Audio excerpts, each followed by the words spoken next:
আওয়ামী লীগ তো 1949 সালে প্রতিষ্ঠিত পুরনো একটি ঐতিহ্যবাহী দল।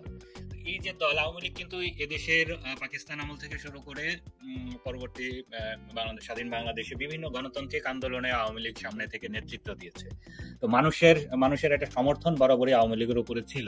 কিন্তু এবার এই প্রথম 2024 সালে এসে আমরা দেখলাম যে একটি বিপুল জনগোষ্ঠী আওয়ামী লীগের বিরুদ্ধে মাঠে নেমে গেল।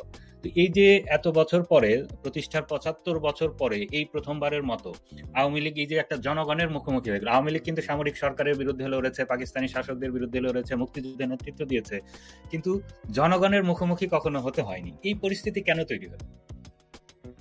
দেখুন, এখানে যেটা হয়েছে, এখানে তো একটা বিষয় মানতে হবে যে আমাদের তো কিছু ভুল ভ্রান্তি ব্যর্থতা অবশ্যই ছিল। হ্যাঁ, এবং আমরা একটা ষড়যন্ত্রের খপ্পরে পড়ে গিয়েছিলাম। 16 জুলাই থেকে 5 আগস্ট পর্যন্ত যে ক্যাজুয়ালিটি গুলি হয়েছে, যে ঘটনাগুলি ঘটেছে, এখানে তো ধরেন জঙ্গিদের জেল থেকে বের করে এখানে ইনভলভ করা হয়েছে, সন্ত্রাস, সহিংসতা, ধ্বংসযজ্ঞ চালানো হয়েছে, কিন্তু এর মধ্য দিয়ে আবার অনেকগুলি মৃত্যু ঘটেছে। তো সাধারণ মানুষের মধ্যেও আসলে এক ধরনের ক্রিয়া প্রতিক্রিয়া শুরু হয়েছিল। তো এখানে আমাদেরও কিছু ভুল ভ্রান্তি ব্যর্থতা ছিল, আমরা মানুষকে বোঝাতে সক্ষম হয়নি, যেটা তো ষড়যন্ত্রের কারণে হচ্ছে, আমাদের বিপক্ষে মানুষের মন বিষিয়ে দেওয়ার জন্য এই কাজগুলি করা হচ্ছে। এবং সাধারণ মানুষও বুঝতে পারেনি যে আসলে আন্দোলনে তারা হয়তো একভাবে তাদের পার্টিসিপেশন আওয়ামী লীগের ব্যাপারে তাদের একটা কনফিউশনও তৈরি হয়েছিল, কিন্তু তারাও হয়তো বুঝতে পারেনি এখানে কিভাবে জঙ্গিরাও ঢুকে পড়েছে, এই ধ্বংসযজ্ঞগুলি চালাচ্ছে। তো এখানে তো একটা কমপ্লিকেটেড একটা সিচুয়েশন তৈরি হয়ে গেছে। কিন্তু আমার কথা হলো যে এই বিষয়গুলো এখন আস্তে আস্তে পরিষ্কার হচ্ছে। আজকে ওরাই কিন্তু বলছে যে তাদের কথিত বিপ্লব সফল হতো না তারা যদি মেট্রো রেল না জ্বালিয়ে দিত, তারা যদি বিটিভি না পুড়িয়ে দিত, তারা যদি আপনার সেতু ভবন না জ্বালিয়ে দিত, তারা যদি পুলিশকে হত্যা না করতো, থানা আক্রমণ না করতো। তারা আজকে প্রমাণ দিচ্ছে তো যে তারা এই কাজগুলি করেছিল। যে তো এগুলো জনগণের কাছে বিপ্লবেরও প্রস্তুতি ছিল তারা বলছে, তার মানে তাদের হাতে অস্ত্র ছিল তাহলে। এবং আপনি দেখেছেন যে ব্রিগেডিয়ার সাখাওয়াত হোসেন সাহেব, উনি কিন্তু একটা কথা বলে বিপদে পড়ে গিয়েছিলেন। উনি কিন্তু বলেছিলেন 7.62 এটা সিভিলিয়ানদের হাতে থাকার কথা না, সিভিলিয়ানদের হাতে কি করে গেল? তার বক্তব্য খেয়াল করে দেখেন, উনি আনসারদের সাথে দেখা করতে গিয়ে কথা বলেছিলেন।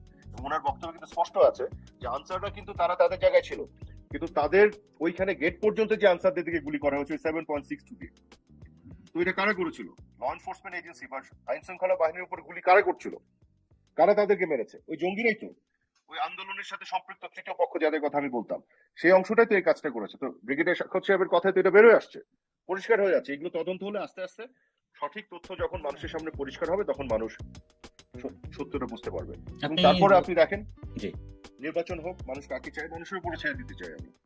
এই যে আপনি উপদেষ্টা এম সাখাওয়াত হোসেনের কথা বলছিলেন, উনি কিন্তু গতকালকে আরেকটি বিষয়ে বলেছেন যে 5 আগস্টের পরে আমরা দেখেছিলাম যে প্রধানমন্ত্রীর উপদেষ্টা সালমান এফ রহমান এবং আইনমন্ত্রী আনিসুল হককে একটা লঞ্চ থেকে গ্রেপ্তার করা হয়েছে, এবং তখন বলা হয়েছিল যে তিনি তারা দুইজনে ভারত পালিয়ে যাচ্ছিলেন। এবং আমরা দেখেছি যে সালমান এফ রহমানকে যখন মিডিয়ার সামনে হাজির করা হয়, তখন তিনি তো আসলে দাড়ি রাখতেন, বড় দাড়ি ছিল, ওনাকে ক্লিন শেভ করে আনা হয় এবং বলা হয় মানে সংস্কারের সরকার, যারা সংস্কার করবে, নতুন বাংলাদেশ করবে, নতুন বাংলাদেশে এই হচ্ছে বাস্তবতা। নতুন বাংলাদেশে এই বাস্তবতা, এটা নিয়ে তো আর বেশি কিছু বলার নাই। তারা একটা নাটক সাজিয়েছে, এদের হাত দিয়ে ডন শোজ দ্য ডে, ভোরবেলা দেখে বোঝা যায় বাকি দিনটা কেমন যাবে। তো এই তো হচ্ছে এদের বাস্তবতা। এখন সাক্ষাৎ সাহেব ভুল করে না কি কারণে এসব সত্যগুলি মাঝে মধ্যে বলে ফেলেন, একবার বিপদে পড়েছেন, এখন আবার কোন বিপদে পড়বেন আল্লাহ জানে।